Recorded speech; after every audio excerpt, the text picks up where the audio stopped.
It was believed in ancient Egypt that the orgasm was the key to eternal life, and that through the proper understanding and use of one's bioenergetic field, a person can increase their life force energy, making you stronger, more alive, and more conscious. And perhaps, if you believe the ancient Egyptians, it may lead you into spiritual immortality.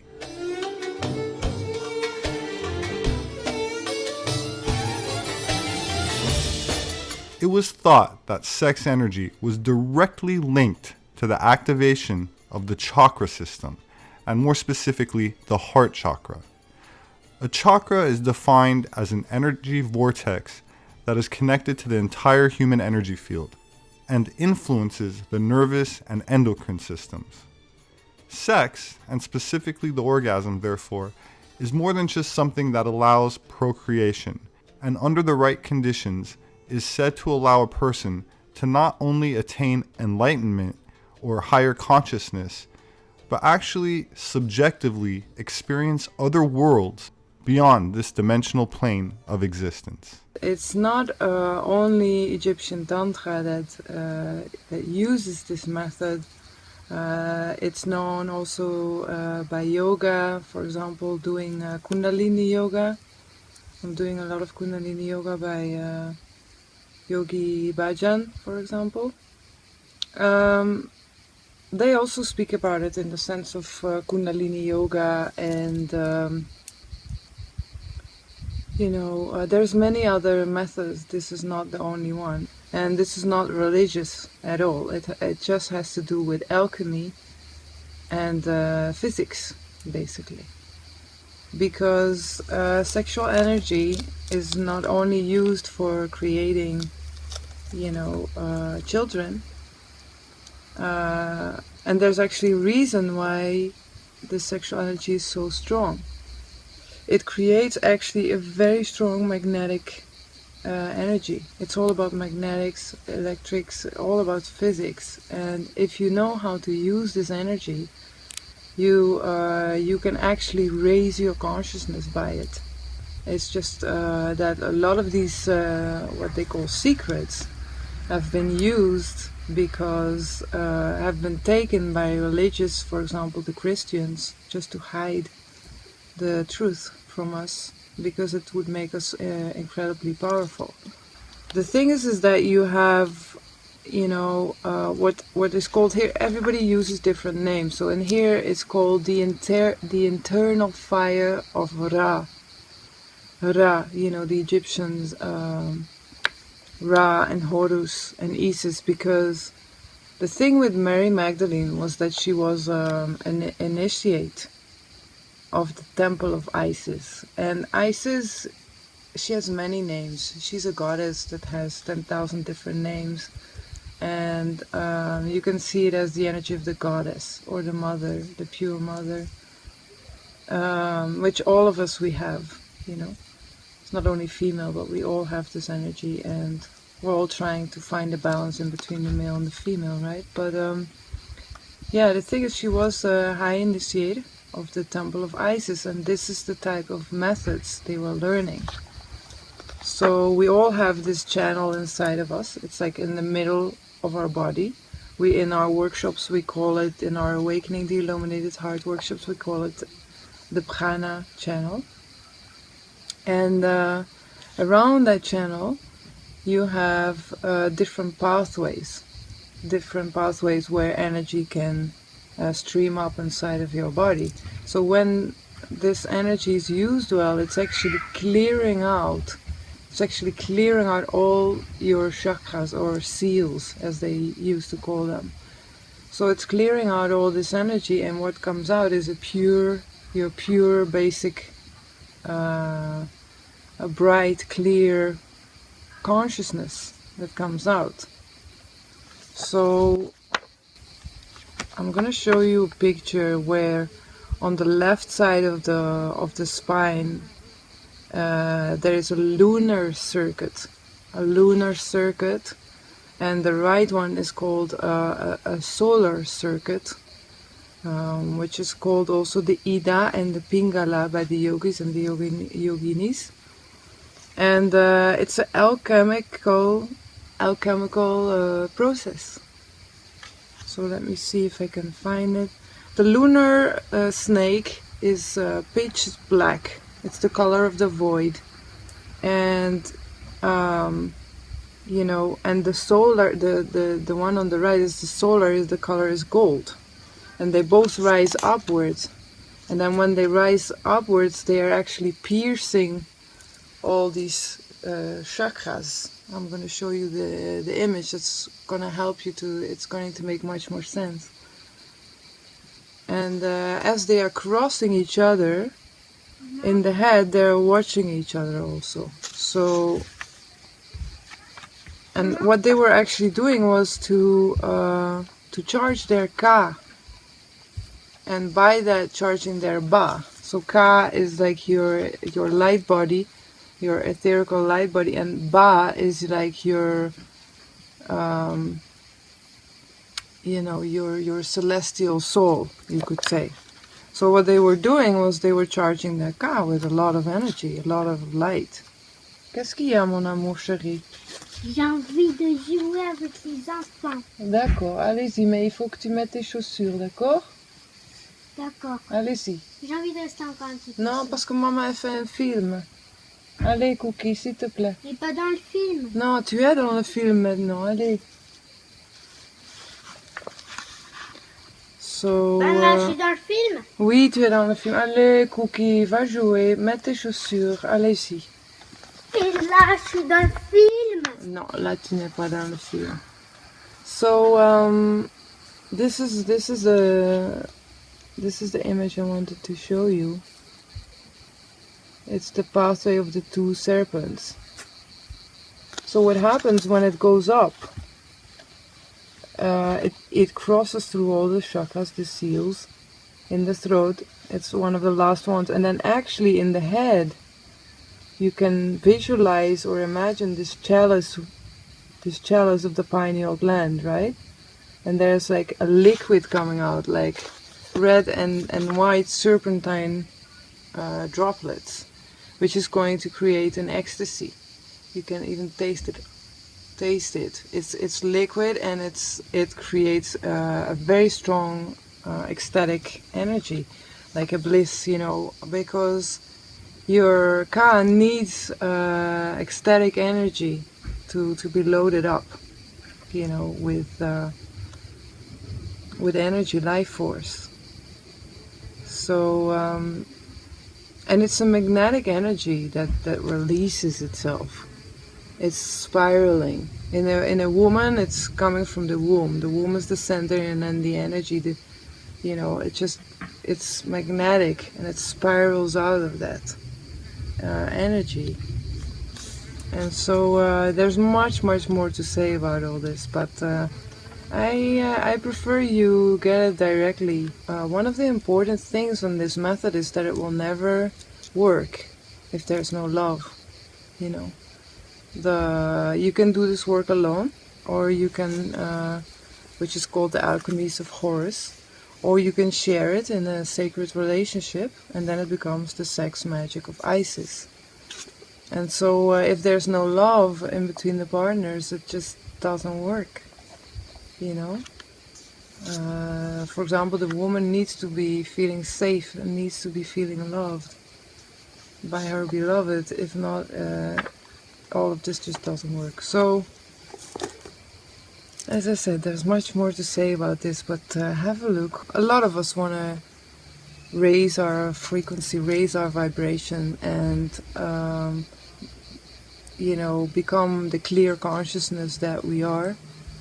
And this is one of the most direct and easy and fun ways to do it. That's why I'm sharing it. You know, it's quite a topic to share in a way. So, and I'm doing it because I'm convinced that this is one of the, you know, one of the fastest ways that you can reach your own goddess or your own god within yourself, alone or with a partner. So, yeah, enjoy. Thank you very much for watching. Namaste.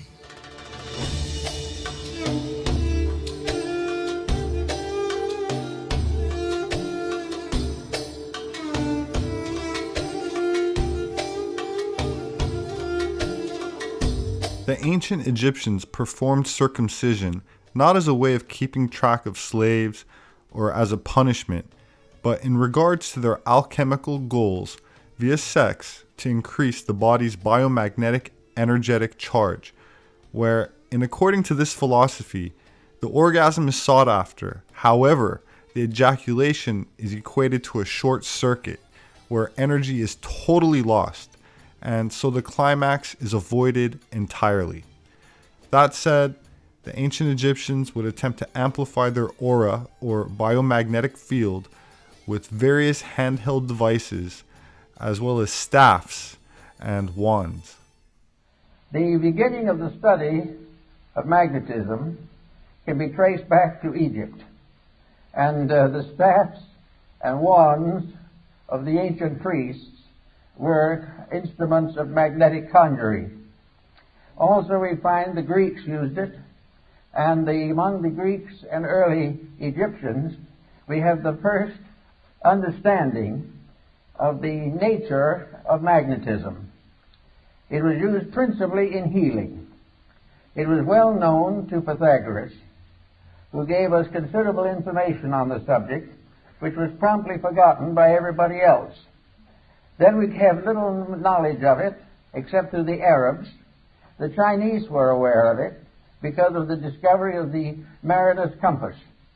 But for the most part, it was neglected until the 17th century, when it became involved in the story of Rosicrucianism.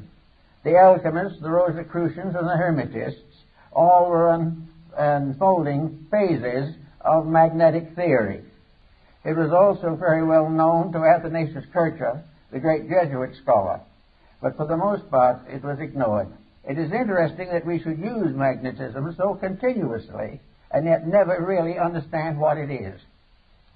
The older folks of the Greek and Egyptian period represented the human being as contained within a kind of bubble. This bubble was referred to also by the physician and who did the human atmosphere studies, Dr. Kilner of the University of Liverpool. We are in the presence of a mysterious agent, an agent that is part of everything that we are. Now, studying magnetism as it comes into the human body, we discover along with Kilner that each human body is surrounded by an etheric or energy field. This energy field is sometimes referred to as an aura, but it is not the true aura that we think of in metaphysics. This magnetic field is an area of energy. This area of energy forms an egg-like atmospheric sheath around the physical body, usually extending 3 to 5 feet from it in each direction. This energy field is the basis of virtue, because this energy field depends for its reality, its serviceability, and its protecting power to mood, emotion, thought, and the attitudes of the person around which this magnetic field is gathered. In other words, the individual, if they are normal, if mentally, emotionally, and physically they are keeping the rules, this magnetic field forms a tremendous protection. It is normal, it is healthy, it is constantly able to handle infections and all kinds of difficulties. It will help to heal wounds. It will help to recover the use of functions and organs. And if we are deprived of some part of the body, it will try to compensate for it. As long as the individual takes proper care of his magnetic field, it will serve him. Now, this is a phase of morality that is generally overlooked. It is assumed that these magnetic fields are something you don't pay much attention to. They're there, maybe they'll help a little. But the truth of the matter is that practically the whole survival of the individual depends upon maintaining the integrity of this flow of energy into the magnetic field. This is a kind of a little private tank or capsule of life that we are all carrying about with us all the time. Now, the problem of morality in this is very definite.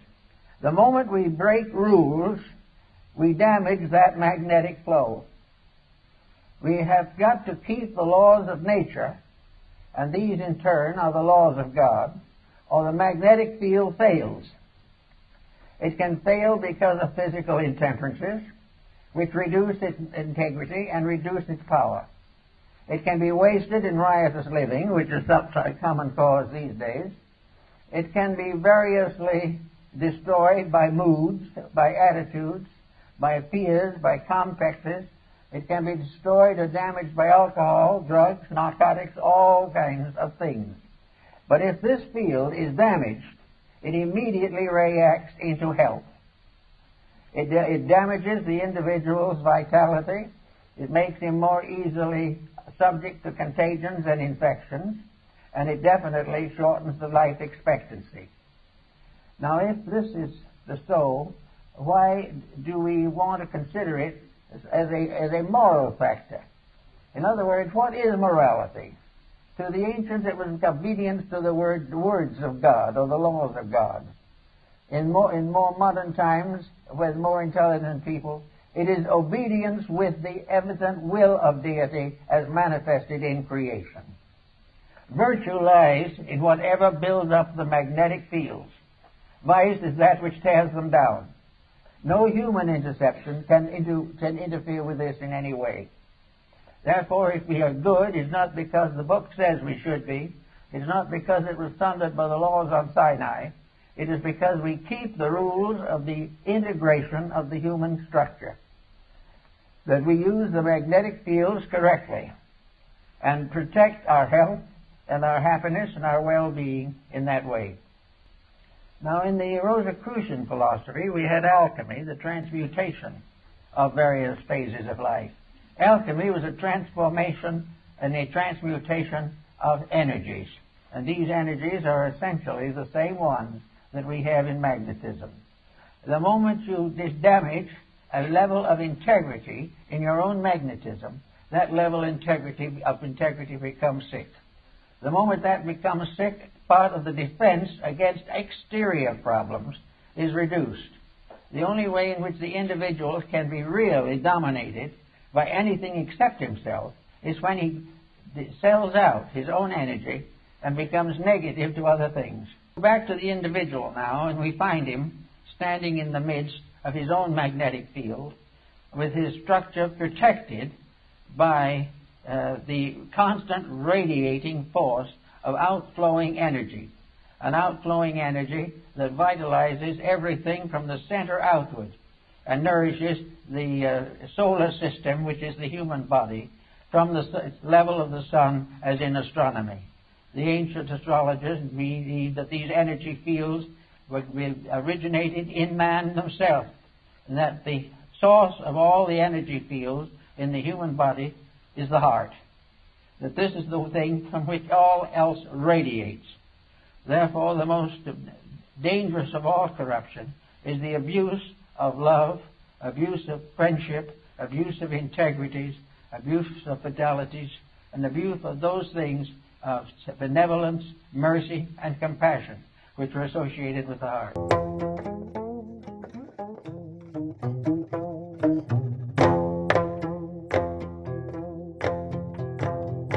Tao is a Chinese word signifying path, road, or way. In the context of East Asian philosophy and religion, the Tao is not a name for a thing, but the underlying natural order of the universe. It cannot be grasped as a concept and is therefore eternally nameless. In Taoism, the object of spiritual practice is to harmonize one's will with nature, or become one with the Tao.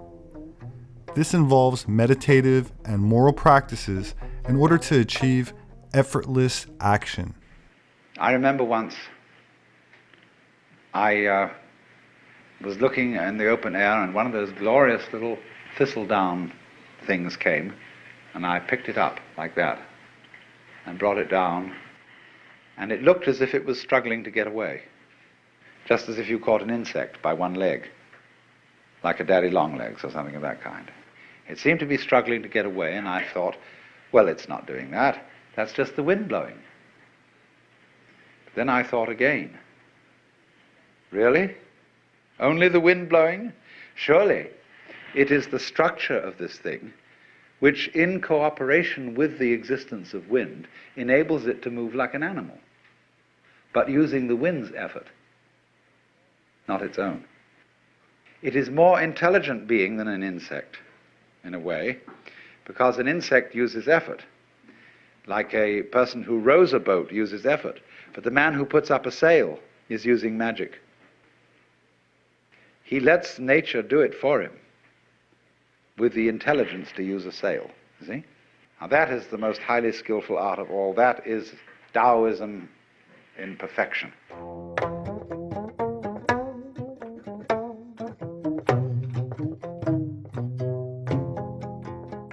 A central tenet in most varieties of Taoism is that the Tao is ever present, but must be manifested, cultivated, and or perfected in order to be realized. There is no exterior deity to be worshipped. So what are some of the ancient Taoist techniques that one can perform in order to work with nature, to work with one's own biology, in order to effortlessly gain physical, mental, emotional, and spiritual vitality? Let us listen to Grandmaster Montauk Chia, an expert in Taoist philosophy and one of the few, if not the first, to publicly disclose detailed instructions with the West, which for many millennia were guarded secrets used exclusively by emperors, high priests, pharaohs, and other nobility and elite. One of the Tao practice involved with the inner alchemy, we call the sexual inner alchemy practice. And most people know about sexual energy because we come from sex. And the whole life that we involved with sex, or loving sex. So the Tao practice divides into few sections of practice we call a physical part. I mean, how to strengthening the sexual organ. And the energy part is how the sexual organ transforms to be a sexual energy. And how the sexual energy transforms into chi. And finally, how the sexual energy transforms into chi and transform into the spiritual energy to feed the soul and spirit. Because the whole thing about the Tao sexual practice is sexual energy is the only most powerful energy that can transform it and feed into the soul and spirit. Sometimes we call them a baby food formula. So without the sexual energy transform it, you cannot raise the soul and spirit. So we always look at the soul and spirit like an infant. When it comes to us, like a baby, like a child. And if people don't grow them, they will remain like a child. And when people with no purpose come to this life, when they left, the soul never grow, never educated. So they will end up with living the world like a child. So the Tao practice is very simple that first know your sexual energy and strengthening them, because the soul and spirit come to this world because we have a physical. The physical can producing energy, we call chi. And the sexual organ is a material, we call the organ, sexual organ like material. But one of these, you can transform the sexual organ into sexual energy, and that's the immaterial. So with the immaterial is the link between the soul and the spirit. So when with no chi, no sexual energy, the soul and spirit have no link. So now they have link to the soul and spirit, and they're feeding them. So in the Tao practice, there are many exercises, a very important exercise. So the whole thing is you have to know that material can change to immaterial. So in a normal way of thinking is that when the sexual organ producing sperm and egg, so it becomes material. material producing material. So what we can do? We cannot do anything. All we have to do is drain them out or dump them out. So man is ejaculation out. Woman turn to be menstruation and lose a lot of blood through it. So in the Tao said, if we don't understand how to practice that, we are keep on losing our sexual energy every day. Okay? And this is the biggest waste in our life. Why? Because sexual energy is the most important for, number one, have the healing power. Why? Because sexual energy creating us. So sexual energy, we're regarding them as a commander on the top. It commanding the embryo cells. It commanding the stem cell. And we know the stem cell creating can repair anything we want. So without the sexual energy, the stem cell don't work, because they have to receive the commander on the top to keep them in order, plus the melatonin at night. Together, they get the order and they do the job. Cells have to be listen to the order. If they don't get the order, they don't know what to do. So that's why the strengthening the sexual organ is very important. And the simple practice is creating the fire. So men like fire and women like water. So in the Tao practice we said women, so they are reverse the process. Women should have many orgasm and ejaculations. Okay. Men, because it's water and fluid, and woman producing egg in once a month. The man can producing a lot of sperm every day ejaculation now. So it's taking a lot of energy. So we only know that the monk, the nun, the priest, they have to conserve the sexual energy because they want to convert this energy into the spiritual energy connecting to God. So without the sexual energy, there's no link to connect. But if you don't strengthening your sexual organs, you also have no enough energy to transform it into a higher. So the sexual energy can use for healing. The sexual energy can use for strengthening. The sexual energy can use for creating power. So a lot of like performance, the sport people, they have to really learn how to conserve their sexual energy. So all the football team, when in the spring training, they cannot take a girlfriend into the camp, and also training also, because they need to conserve their sexual energy in order to transform to strength and power. So that's why, so the simple part of the Tao practice is how can you separate orgasm and ejaculation out. So that is the man have to be really learn how to. So a simple thing is the mind power and the muscle control. So the one exercise that the man can really strengthening immediately is so simple. It's tightening your buttock. And I think that is, I don't know the English invent that word or not, because tightening your ass. Okay? I don't know that. But in the Tao practice, when you're strengthening your buttock, tightening up, and tightening up, that means if you tighten this one 100 times a day, that's it, 100 times a day. And in a few, if you're doing a few months, a few weeks, you started to learn how to control ejaculation.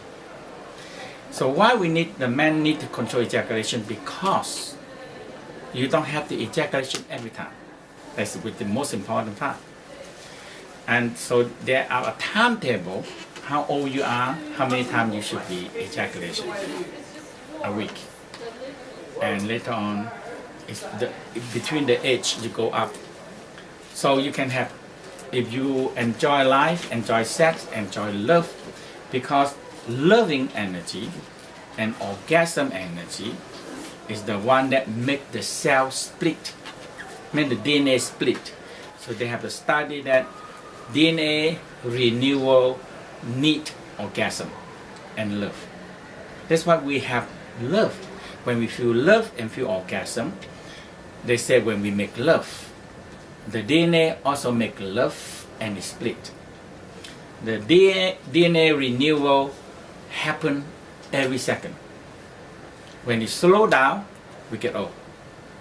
When it slow down, we get sick. And when it don't split anymore, we finish. But the process is always depending on the orgasm and love. So when we make love, the DNA also make love. And it split and you get the new cells. That's why when you're practicing love and feel the arousal orgasm, you have more energy. Jing. So in the Tao Chinese we say Jing Qi means the sexual energy. But the sexual energy comes from the sexual organ, the sperm and egg. If we dump them all out, we don't have that energy.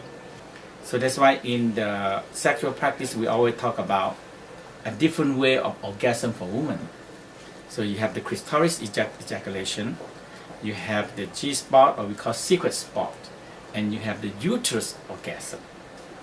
The uterus orgasm now more and more, but the Taoism they know it many thousand years. And now the West discovered that uterus orgasm is very important, but it's very difficult because you have to understand the anatomy in order to get the uterus orgasm for women. Because if you don't activate the clitoris enough, and you don't activate the secret spot enough, the uterus spot back on the epicenter will not open.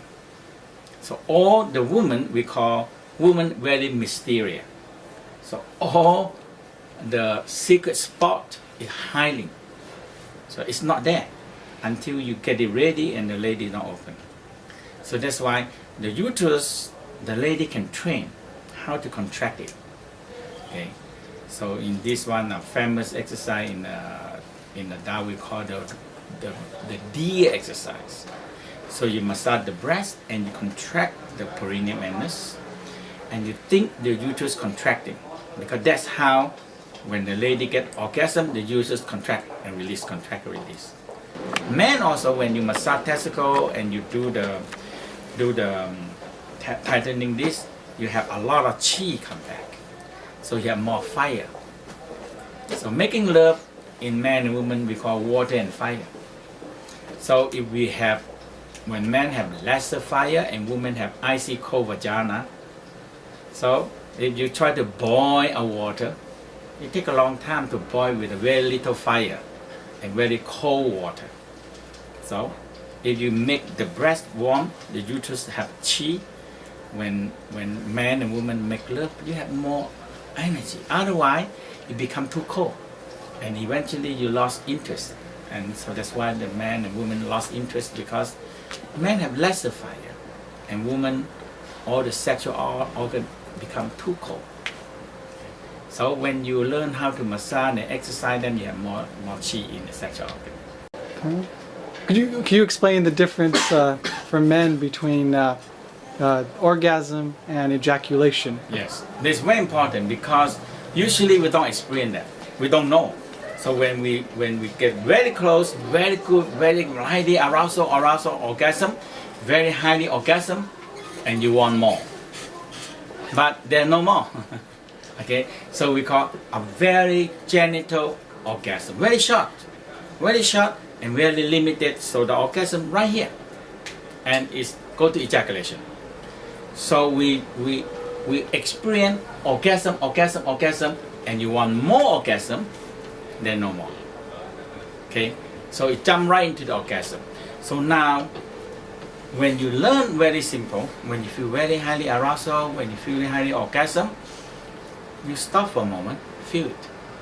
Okay.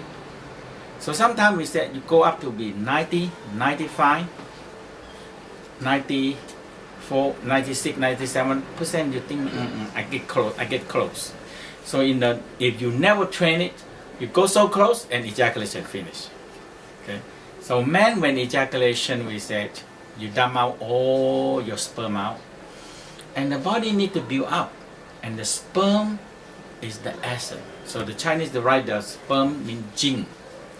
the life essence. And how important is the life essence? Because it builds a whole human. And how important? It's very smart human. Come out from this sperm and egg. So it's very important. So man build up about, what we say, 50 million, 100 million. If you're young and healthy, can be 150 million sperm. It's a lot. So there's a lot of energy into it. Now, in the moment of ejaculation, if you rest and you can feel that orgasm started to expand, okay?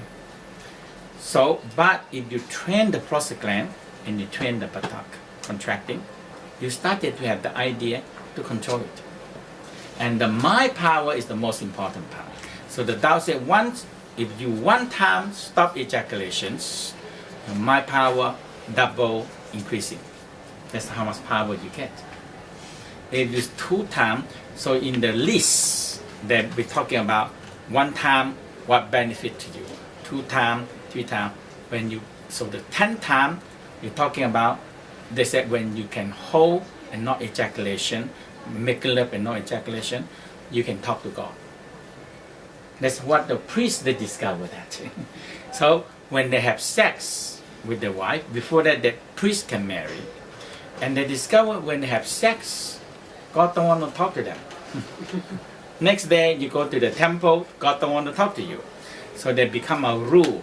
When the priests have sex, they have to stay away from the temple 1 week, because they cannot go into the temple anymore. So later on they say, okay, if I want to talk to God every day, I don't marry better. So they become no marry, because when they don't lose sexual energy, they can talk to God all the time. So that's why ejaculation and orgasm, you have to split them out. And it's not difficult. If only that when you get closer, in the beginning, it's a little bit difficult, because in the olden time, when you get closer, you faster, so fast, ejaculation finish. And you get tired, exhausted, turn over, thank you honey, and you go to sleep, you know. But you lose a lot of energy that way. Now, extended orgasm, because as we talk about orgasm and love, is the very important part to make the cell split. That's all. So if the normal very fast orgasm, very fast have sex and ejaculation, you don't spend enough time to build up your orgasm. So we call a genital orgasm. Very short. And you say, oh my God, I want more. It's no more. And every time you go on ejaculation, you have lesser orgasm, because you don't have no more. You drain them all out and you have no more. But when the first time you hold, there's a lot of process you need to know, because you hold up the ejaculation, you have too much energy back, and you have to crazy. You have to crazy because too much energy. So when I make love, I have so much energy, and I cannot sleep. The only one way I get up and write book. So I write 40 books now. Now we're publishing with in the tradition 28 book, and there's more. So it gives you a lot of creating power and a lot of energy to do things. That's how so not difficult. When you get closer to ejaculation, you think, hey, I'm going to come. I am going to ejaculation. You rest, lightly contract the prostate gland and buttock, and you rest. That's it. Now, when you rest, you started to feel that orgasm expanding, but not ejaculation. You see, and when you get control, you go on again. So your orgasm expanding more, but you also get dangerous to close to ejaculation. So the Tao text they call, don't go beyond of the point of no return. That's very important. When you go to the point of no return, your ejaculation, that's it. You start over again next time. So when you practice for a while, you feel the length, the gap between the orgasm and ejaculation is bigger. and the orgasm get higher beyond you have orgasm before. So from here, ejaculation, but now when you lengthen this one out, this orgasm come up. So the Tao separate them to kidney orgasm, liver orgasm, heart orgasm, lung orgasm, brain orgasm. It's really feel the orgasm come up to the brain and it's opening you up. So you have expanding orgasm rather than limited orgasm. So the orgasm before is what? A few seconds. You feel good, and finish. But in this way, your orgasm bigger, wider, and they multiply. So we call a total body orgasm. And later on, you go to what we call by cosmic orgasm. You expand your orgasm to the universe. And that's what the whole universe is, the energy, sexual energy come together, creating the whole universe. Okay, that's what you learn. One, you not difficult. One, you have to be talk to your partner, and when you stop for a moment, and you get control, and you feel the orgasm expand. That's all. And you train from that gap, expand. And now their timing. If you do in the beginning, you do 2 or 3 times non-ejaculation. Up to 4 or 5 times is too much energy. You ejaculation. So in the Tao practice, they have few theory. Okay, but monk or nun, no ejaculation, no, and try to have no sex. That is why they want to conserve and transform sexual energy. But in the Tao way, I like it because if everybody become monk, maybe you can control the population easier. Okay. So try it out. So amazing, simple, but it's so amazing practice. And you don't believe it, if you're looking for more energy, this is the energy that you're gonna get. You don't get any extra energy from anywhere, believe me. The sexual energy is the extra energy that you have. Okay. Sexual energy you need to transform every day. Every day. Now going back to separating ejaculation from orgasm, if, let's say with your partner, you're spending time, you've got a multi-orgasmic experience, right? Yes. Should you still ejaculate at the end or no? Depending on the people, okay? There are certain timing. For example, yes, you said frequency for different ages. Yes, frequency. Like for the example, the younger people, we said they can ejaculation maybe about 4 or 6 days a week. I see. It's 30 years old. You multiply them, so it's about 1 or 2 weeks. So you should only ejaculate if you're 40 years old, only every week or every 1 or 2 weeks. Yeah. So you can still engage in sexual intercourse, but try and prevent ejaculation. Yeah. Don't have to ejaculate every time. Yes. And try to have extended orgasm. Yes, even when you ejaculate. Right. So if you have extended orgasm many times, you harvest all the sexual energy back. And when you ejaculation, you lose much lesser energy than a normal way. It's just like the sperm producing egg. Mm-hmm. The sperm producing the energy. So when the sperm producing energy and you stop and you harvest them, and you rest, you exchange energy, hugging, and chain energy. When you go to one level, when you feel that you get in control, you go again.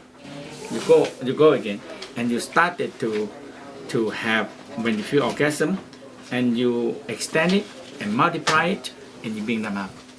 It's just like the chicken. You don't kill them; they lay egg for you every day. The hen, okay. But if you eat the hen, tomorrow you have no more egg. Sure. Yeah.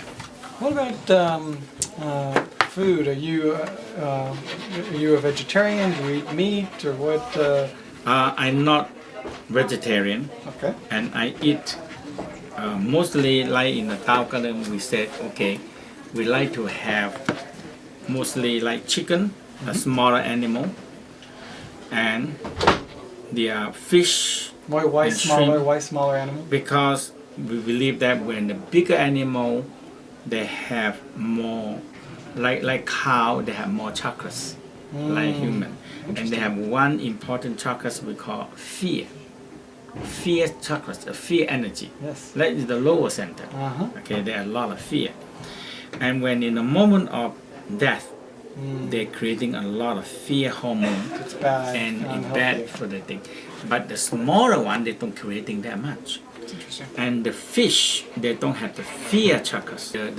The smaller animal, like fish, they don't have energy center that much. They have only 3, and they have no fear chakras, the fear center.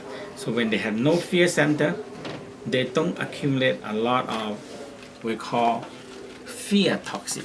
Yeah. Yeah, big animal like cow. When you kill them, they cry a lot. Yeah. Sure. And they really cry. They know that they're gonna die, but they don't know what to awful, do. yeah. And they just so during their fear, they're creating a lot of toxic, and they're big, and they can creating a lot of impact in the body. Aging. What do you think are the major factors of aging? Obviously, sleeping is important in terms of rejuvenation. Aging is number 1, excess ejaculation. Number 2 is not sleep enough so the body cannot repair, and not enough hormone. Sexual hormone is the one that rebuild the body, together with the melatonin and sexual hormone, and give a command to the sex cell to the stem cell to repair it. Do you really think that the too much ejaculation can cause increased accelerated aging? Yeah, that is the major one. So if you hold the ejaculation for lesser ejaculation, immediately you get longer life. But is there another extreme? If you don't ejaculate at all, it's also unhealthy, right? So you have to transform it. You have to transform it. So the that's monk, the key. monk and nun, they don't live long No. because there's no sex. Right. So you have to still there's a frequency that you're saying for every age. Yes. It's the correct balance Right. for the amount of ejaculating that you should do, and by sticking to that frequency. Like they said, like I remember, well, after 60, you should be no ejaculation, or you healthy like me, once a month. That's good. Once a month. Yeah. Okay. But you still can have sex every day if you want.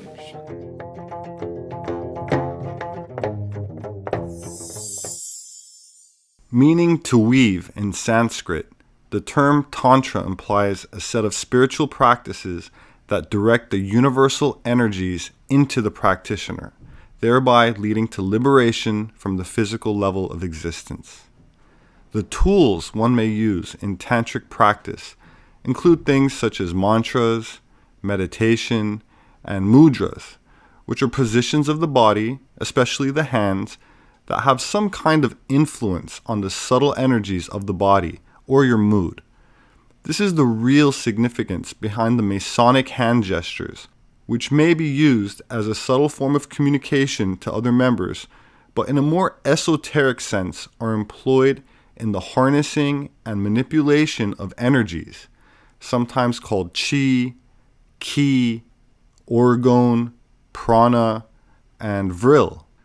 To put it in more practical and blunt terms, this energy is closely related to sex energy and is at the root of all mystery schools and religions.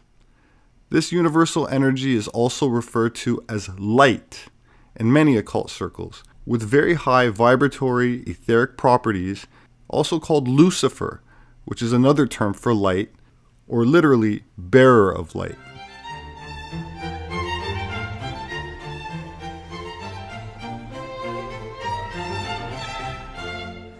Alan Watts was a British philosopher who popularized Eastern esoteric philosophy for a Western audience.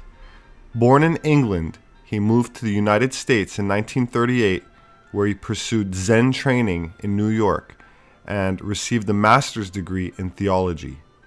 Watts went on to gain a large following, writing more than 25 books and articles, as well as recorded talks which still shimmer with a profound and galvanizing lucidity.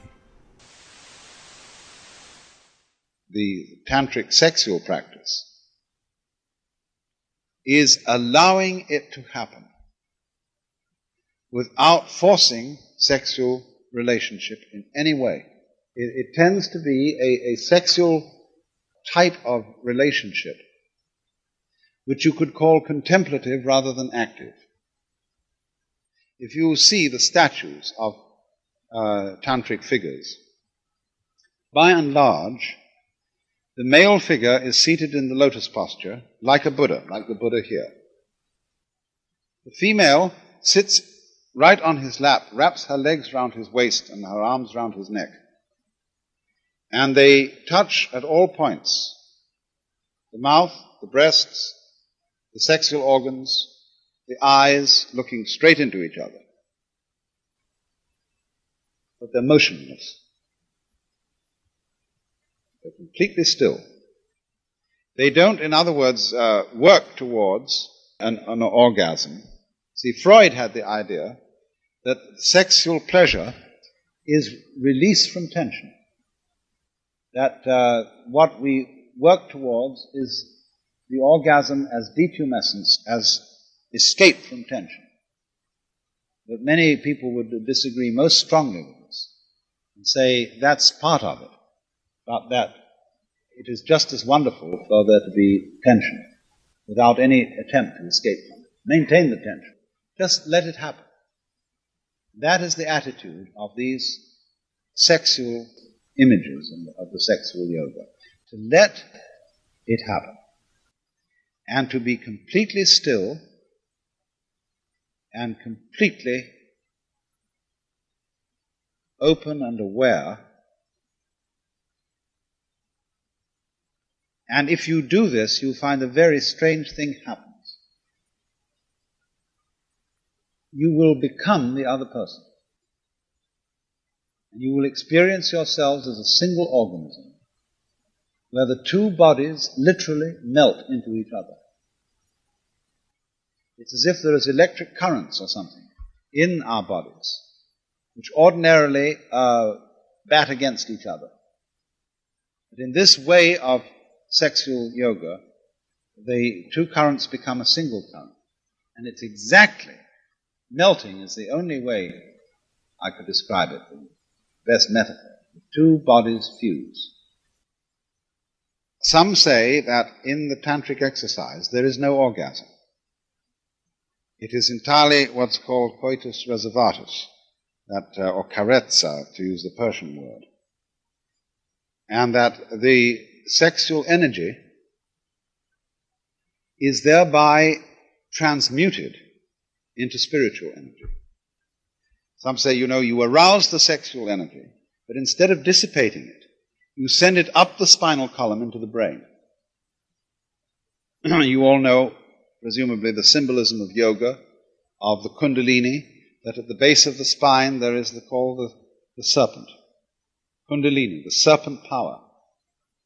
And that the object of yoga is to send your concentrated energy down your spine to knock on that snake's head and say, "Wake up, man, go up the tree."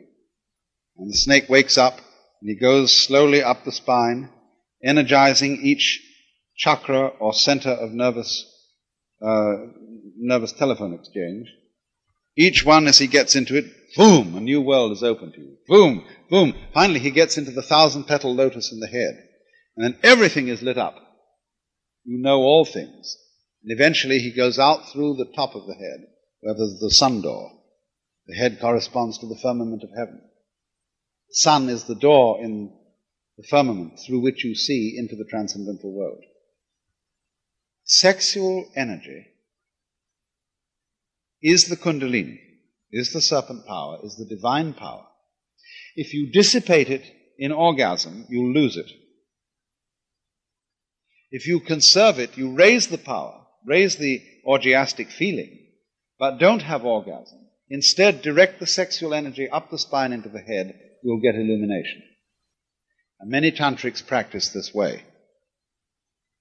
They use the intense fascination of sexual arousal to be the instrument, the incentive for intense concentration on each other. So that you look with the whole, supposing you look into the other partner's eyes, and your interest in the other person's eyes is coupled with sexual fascination, you have colossal power of concentration. To look and look and look and look and look and look into those eyes. Now, if you concentrate long enough, you go into trance, and if you know how to handle trance, you go through trance into samadhi and so on and so on.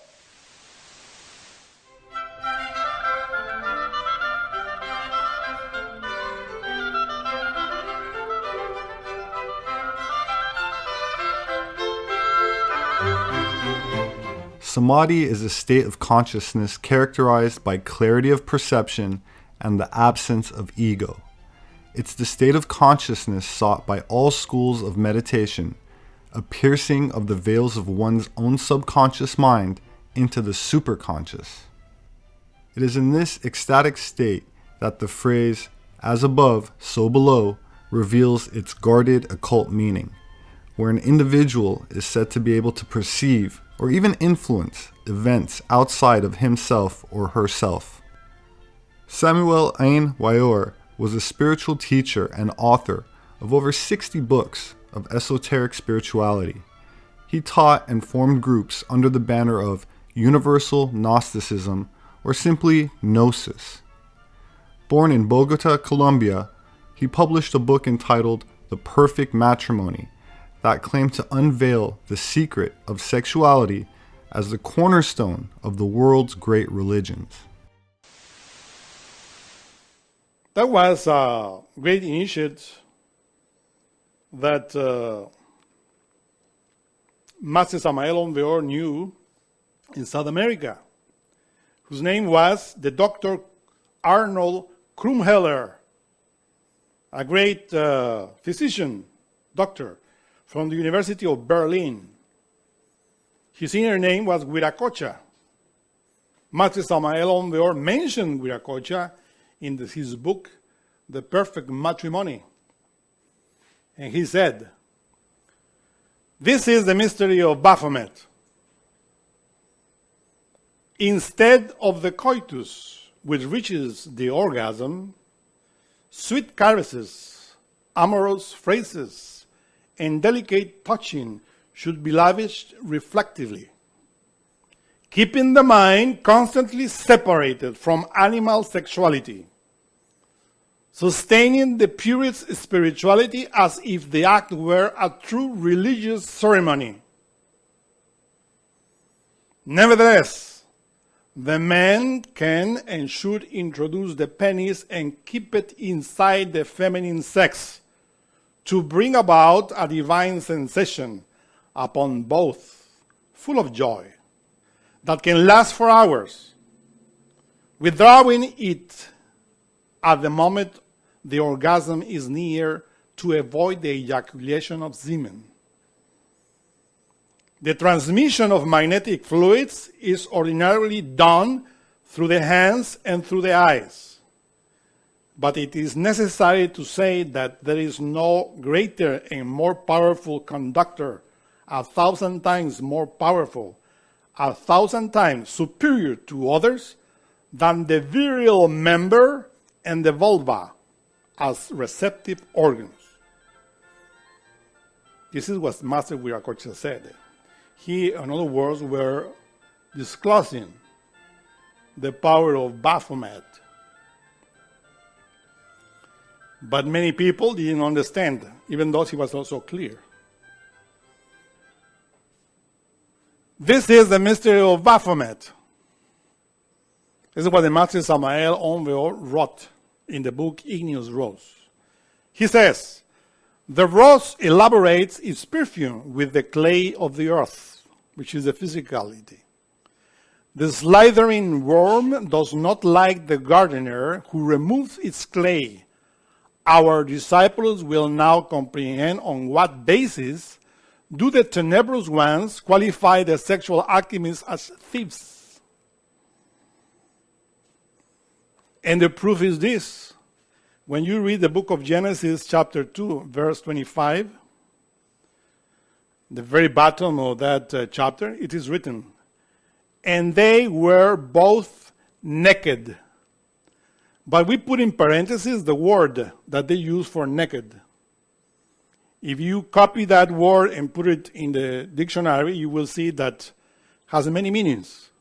and what, or the meaning is thievish.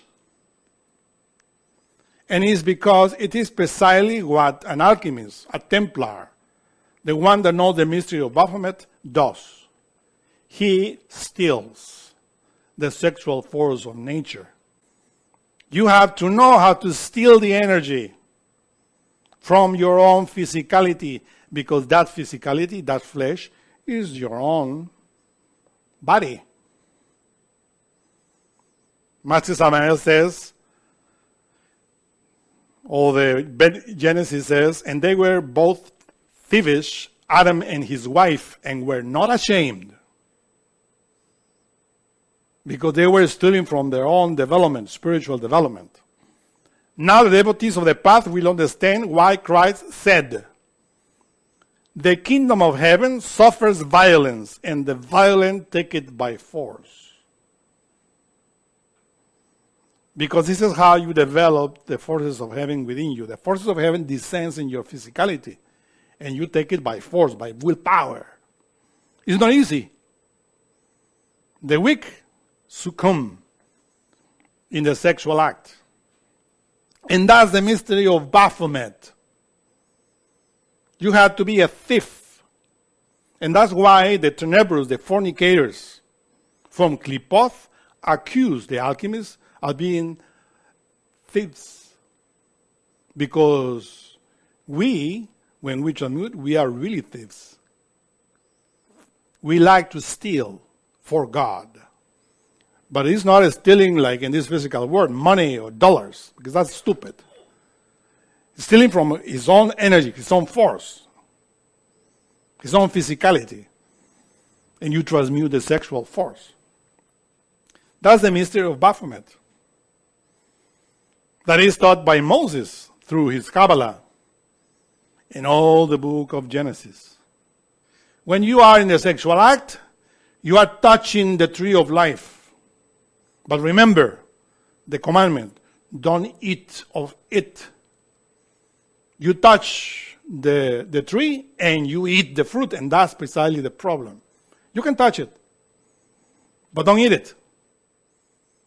Because by touching it is how you transform the energy and feed your spirit, your soul. But if you eat it, when you fornicate, you make lust, and then the rest of egos inside. And you become idolatrous.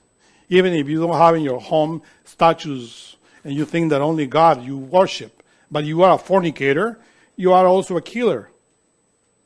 Because you are killing the life. Or as in esotericism we say, any bodhisattva that falls into animal generation is accused of having killed the god Mercury, or the Mercurius, which is the sexual energy.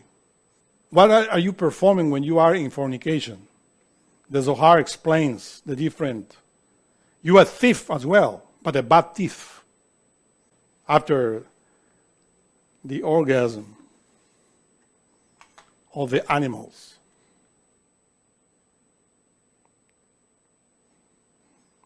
And the serpent said unto the woman, this is the next graphic, ye shall not surely die, for Elohim doth know that in the day you eat thereof, then your eyes shall be opened, and ye shall be as Elohim, knowing good and evil.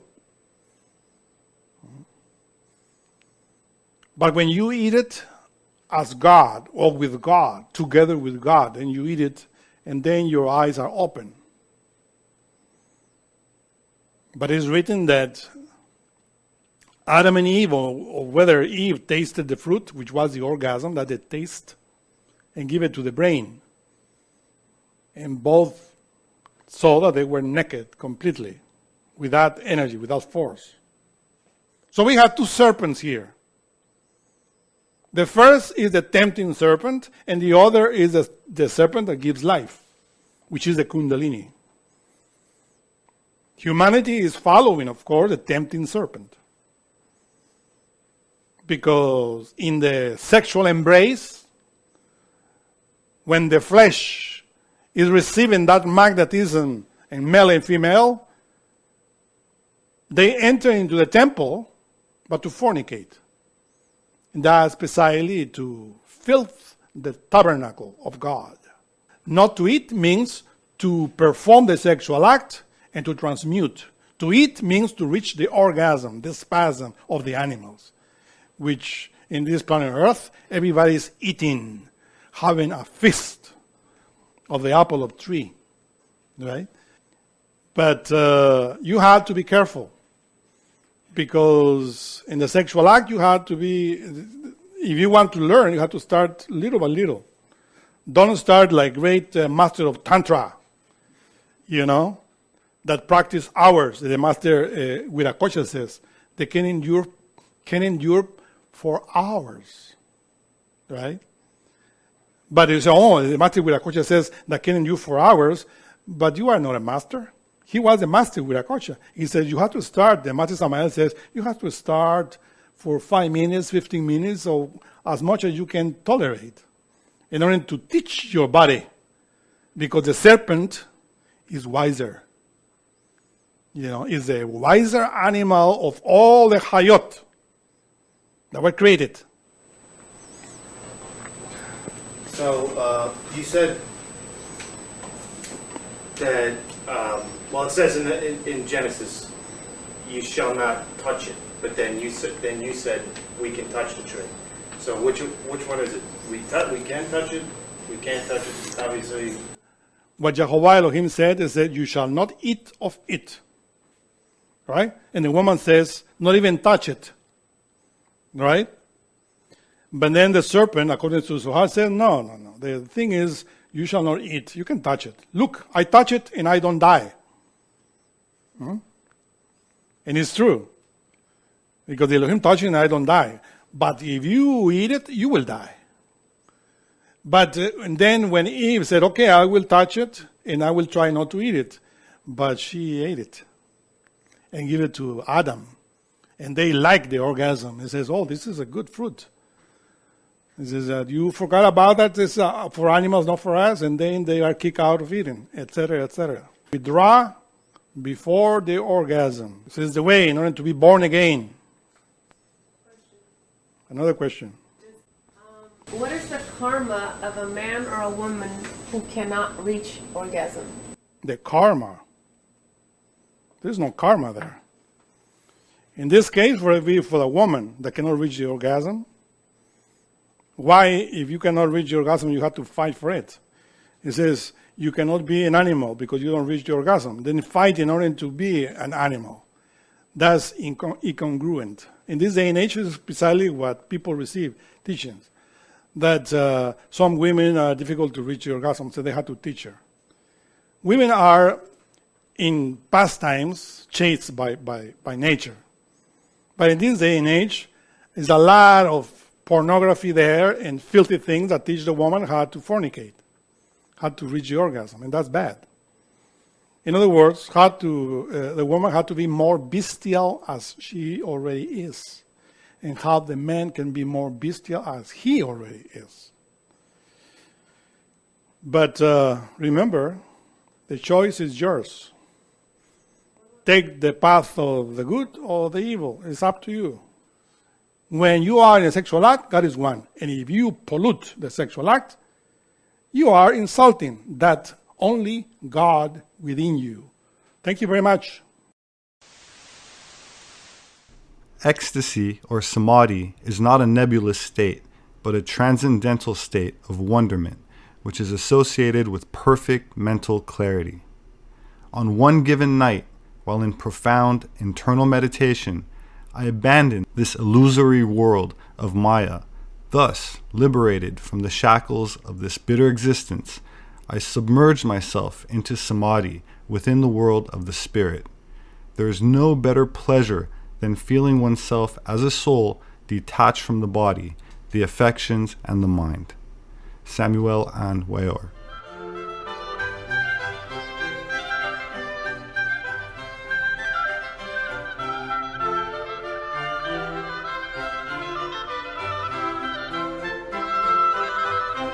Hollywood is probably best known for propaganda, the pushing of a political agenda, and, pornography. That said, mainstream movies can still be very entertaining, with archetypal stories that have moved millions of people, but I often wonder how many really understand the original meaning behind the myths and legends, or even biblical stories portrayed in films, such as the Garden of Eden, Samson and Delilah, or even Sodom and Gomorrah. Hidden behind every major religion and tradition hides an esoteric secret, and throughout history, only an elect few were initiated into the mysteries of this truth, as it became completely forbidden to reveal the secrets of this mystery to the public.